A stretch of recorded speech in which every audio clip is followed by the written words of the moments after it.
सुप्रभात छात्रों, कैसे हैं आप लोग? ठीक हैं?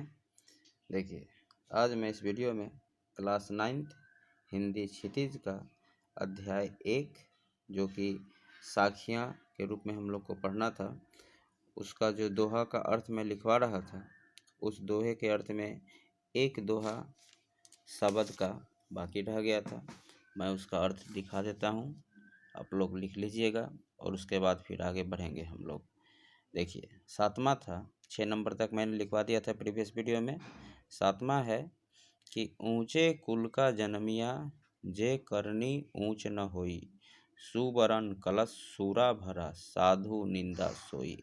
मतलब कि ऊंचे कुल में जन्म लेने पर यदि मनुष्य की करनी ऊंच नहीं होगी तो ठीक उसी प्रकार क्या होगा, सुवर्ण मतलब सोना, सुवर्ण मतलब सोना, कलश सोने का कलश कलसा, सूरा भरा मतलब मदिरा भरा, शराब भरा।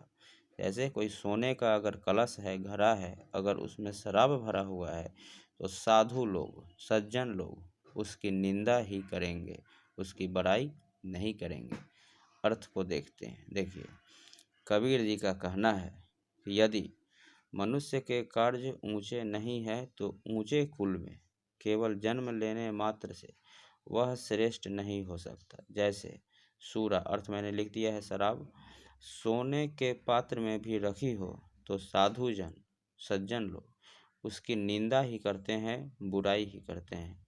ठीक वैसे ही कुल की श्रेष्ठता का गर्व करने वाला यदि नीचे दर्जे का काम करता है तो समाज में उसकी निंदा ही होती है, वहाँ कुल की श्रेष्ठता का कोई महत्व नहीं रह जाता है।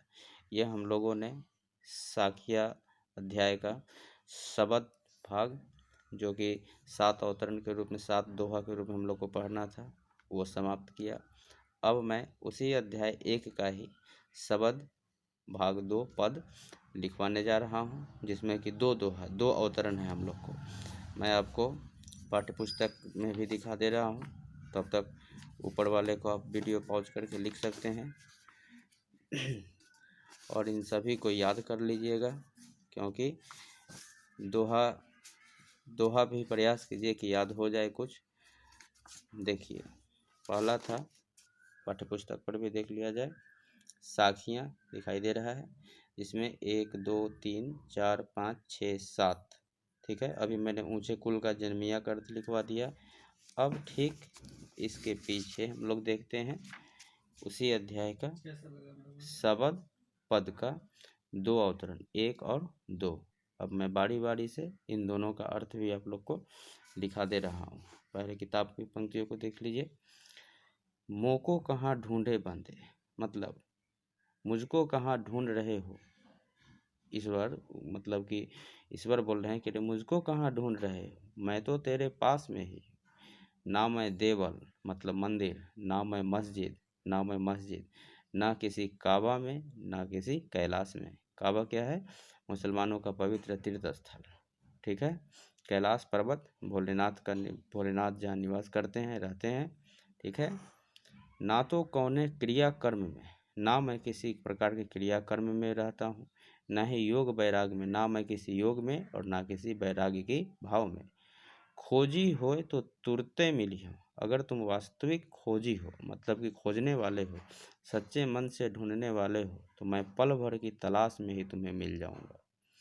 कहे कबीर सुनो भाई साधो, सब श्वासों की सांस में, मतलब कि ईश्वर जो है प्रत्येक मनुष्य की श्वास में ही निवास करते हैं, ठीक है। देखिए, अब हम लोग इसका अर्थ देखते हैं। मोको से लेकर श्वास में तक का अर्थ है। प्रस्तुत शब्द कबीर के द्वारा उद्धृत है, लिखित है, रचित है। इस शब्द के माध्यम से कबीर यह संदेश देना चाहते हैं कि ईश्वर सर्वत्र है, मतलब सभी जगहों पर है। व्याख्यात्मक रूप देखिए। ऐ संबोधित किया गया मनुष्य को, मेरी खोज में लगे हुए मनुष्य, मैं तो तुम्हारे ही पास हूँ और तुम मुझे कहाँ कहाँ ढूंढ रहे हो। न तो मैं मंदिर में हूँ, न मस्जिद में, न ही काबा या कैलाश में, न तो मैं किसी क्रियाकर्म में हूँ, न ही योग और वैराग्य की साधनाओं में मेरा वास है। यदि तुम सच्चे खोजी मतलब खोजने वाले हो तो देखो, एक ही पल में तुम्हें मिल जाऊंगा, क्योंकि मैं तो सब सांसों की सांस में बसता हूँ। अर्थात परमात्मा मनुष्य के भीतर ही निवास करता है, देवालयों मतलब मंदिरों और कर्मकांडों में नहीं, किसी प्रकार के दिखावे वाले पूजा पाठ में नहीं। ठीक है, अब देखिए हम लोग दूसरा देखते हैं, पाठ्य पुस्तक में ही पहले देखा जाए। देखिए, संतो भाई आई ज्ञान की आंधी रे, मतलब ज्ञान रूपी आंधी के आने से संतों को संबोधित करके बोला गया कि ज्ञान रूपी आंधी जब आती है तो भ्रम की टाटी मतलब मड़ैया झोपड़ी जो होता है, भ्रम की टाटी भ्रम रूपी टाटी झोपड़ी सब पुरानी सब उड़ जाता है।